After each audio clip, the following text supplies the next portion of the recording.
Shalom, Horas, Damang Dainang, saudara-saudara yang dikasihi oleh Yesus Kristus. Mari kita memuji Tuhan dengan bernyanyi dari buku Ende nomor 829 ayat 1.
Kasih karunia dan damai sejahtera dari Tuhan Allah Bapa kita dan dari anaknya Tuhan Yesus Kristus menyertai kamu sekalian.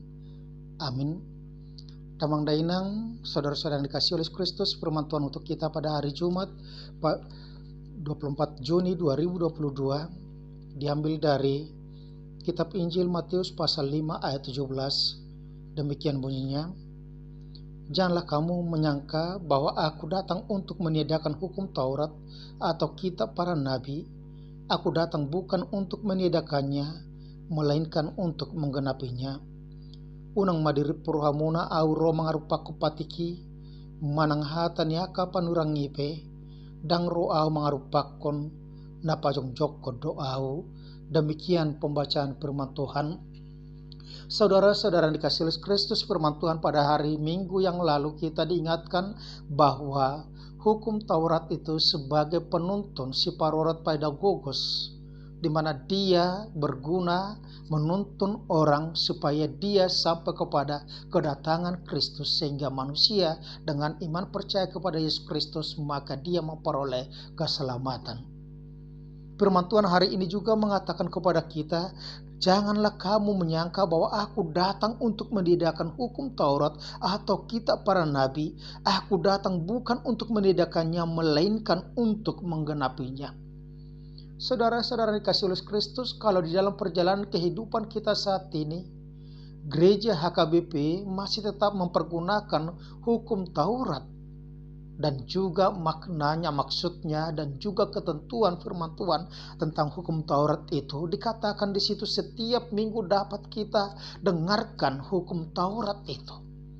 Sementara gereja lain sudah mengatakan bahwa hukum Taurat itu tidak lagi berguna karena hukum Taurat itu hanyalah berlaku untuk orang-orang Israel. Ketika Yesus datang ke dunia ini, maka hukum Taurat tidak lagi berguna. Firman Tuhan mengatakan kepada kita saat ini bahwa kedatangan Yesus ke dunia ini bukan untuk meniadakan hukum Taurat atau kitab para nabi. Yesus datang adalah untuk menggenapinya.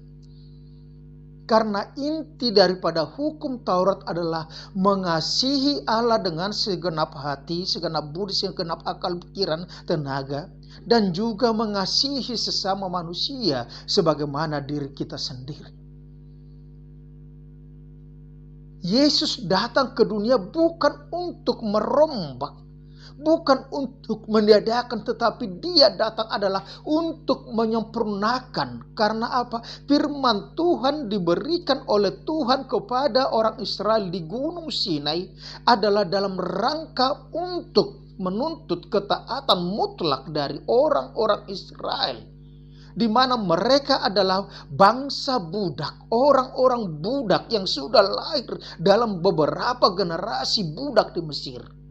Kalau dikatakan 400 tahun lebih mereka sudah menjadi budak orang Mesir yang tidak mempunyai hak, tapi hanya mempunyai kewajiban. Mereka tidak mempunyai identitas, tetapi Tuhan memanggil mereka, Tuhan memilih mereka menjadi umat pilihan Tuhan. Dan tujuan pemanggilan Tuhan adalah supaya mereka beribadah dengan sungguh-sungguh kepada Tuhan. Tidak lagi beribadah kepada ilah-ilah lain. Tuntutan hukum Taurat adalah syarat mutlak bagaimana mereka menunjukkan ketaatan mereka kepada Tuhan. Apakah mereka mengasihi Tuhan dengan sungguh-sungguh dan mengasihi sesama mereka dengan sungguh-sungguh juga. Dan ketika manusia gagal untuk melakukan hukum Taurat itu, di mana mereka sebenarnya harus dituntun ke jalan yang sesuai dengan kehendak Tuhan, tetapi mereka tidak mampu. Sebagaimana dikatakan oleh Rasul Paulus, tidak ada seorang pun yang dapat diselamatkan karena melakukan hukum Taurat.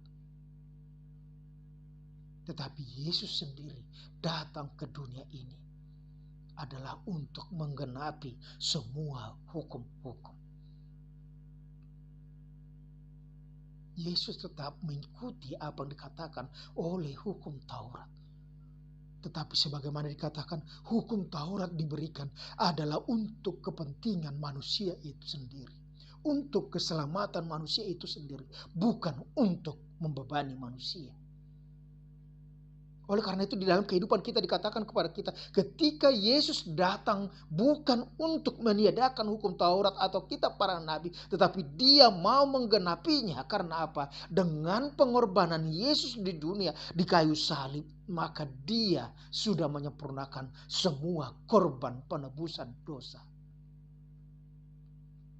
Yesus mau menggenapi segala apa yang dikatakan oleh hukum-hukum dalam hukum Taurat maupun dalam kitab-kitab para nabi. Di mana manusia yang lemah yang terbuat dari debu tanah itu tidak mampu untuk kembali kepada hakikatnya sebagai mahkota ciptaan Tuhan. Tetapi dengan kedatangan Yesus, dengan pengorbanan Yesus, maka dikatakan di situ bahwa semua manusia seluruh dunia sudah diampuni dosanya dengan mengaku percaya kepada Yesus Kristus adalah Tuhan. Dan itu sebabnya pada saat ini fungsi hukum Taurat dalam kehidupan ibadah kita sebagai anggota jemaat gereja HKBP, selain dia sebagaimana dikatakan dalam hari Minggu, dia adalah penuntun yang akan menghantarkan, yang akan membawa, yang akan menjaga kita. Dikatakan juga bahwa hukum Taurat itu sebagai cermin yang akan memantulkan seluruh kehidupan kita, seluruh perilaku kita. Dipantulkan oleh cermin itu, hukum Taurat itu diperhadapkan dengan kehendak Tuhan. Sehingga kita ketika kita melihat di cermin itu, di hukum Taurat itu, perilaku kita sudah bertentangan dengan kehendak Tuhan, maka kita akan ada pengampunan dosa. Kita akan mengaku dosa-dosa kita.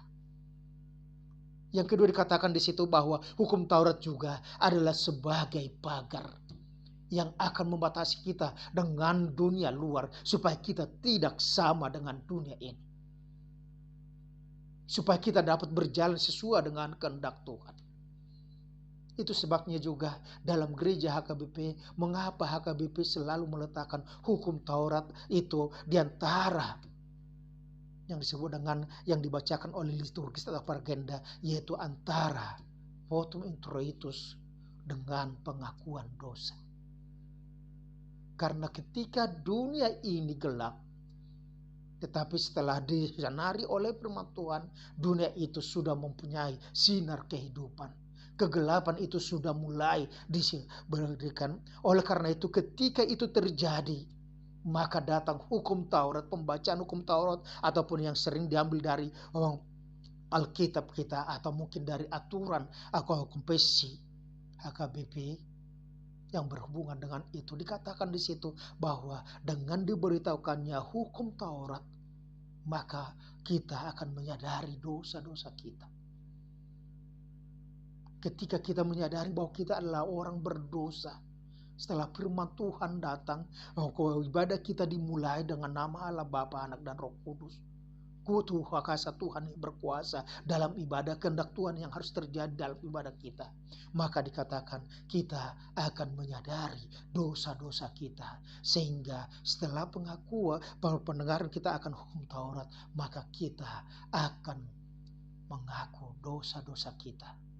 Dan pengakuan dosa kita tidak sia-sia karena Tuhan melanjutkan dengan janji pengampunan dosa. Di mana kasih Tuhan lebih besar daripada murkanya. Oleh karena itu setelah pengakuan dosa dengan janji pengampunan dosa, kita diberikan penuntun hidup baru.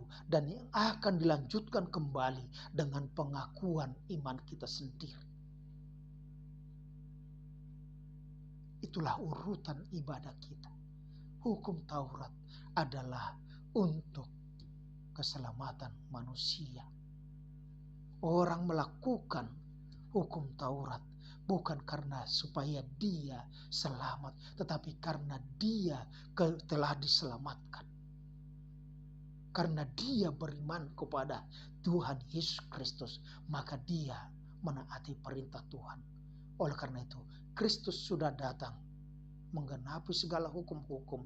Oleh karena itu, lakukanlah perintah Tuhan. Lakukanlah hukum Taurat karena Anda sudah diselamatkan.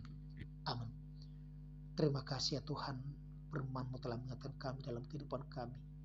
Ketika kami berhadapan dengan hukum Taurat, itu bukan alat kami untuk diselamatkan, tetapi kami melakukan hukum-hukum-Mu karena kami sudah diselamatkan. Dengan iman percaya kepada Yesus Kristus, kami memperoleh kehidupan kekal.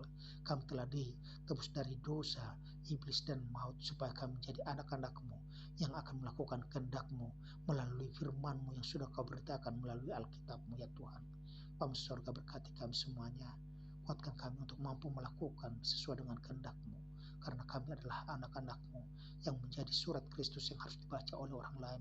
Dalam nama Tuhan Yesus Kristus kami ucap syukur. Amin. Anugerah Tuhan kita Yesus Kristus, kasih Allah Bapa, dan persekutuan dengan Roh Kudus menyertai dan berkati engkau sekarang sampai selama-lamanya. Amin. Selamat pagi, Tuhan Yesus memberkati.